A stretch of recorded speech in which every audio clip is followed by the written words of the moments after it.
Millions of people across the country are paying unaffordable rents. Many of them are being driven into debt or being forced to cut back on household essentials. It's a massive problem.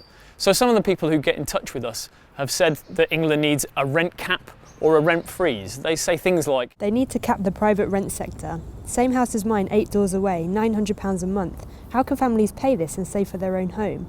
There needs to be a rent cap. I see some houses on the rental market going for £1,200 a month, and that is ridiculous. But is a rent cap the answer to England's problem of high rents? Normally, when people talk about rent caps, they mean setting an absolute limit on the amount that you can charge for a particular property in a particular place.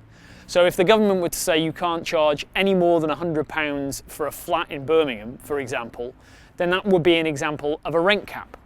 And any landlord that was charging more than that amount would have to bring down their rent so that it was underneath that cap. The problem with trying to use a rent cap like that to drastically cut rents is that some landlords are likely to evict their tenants and sell up because they couldn't cover mortgage payments, for example. So some people would be better off with lower rents, but others would be evicted from their homes, find it difficult to get a new rented house, and ultimately some of them would end up homeless.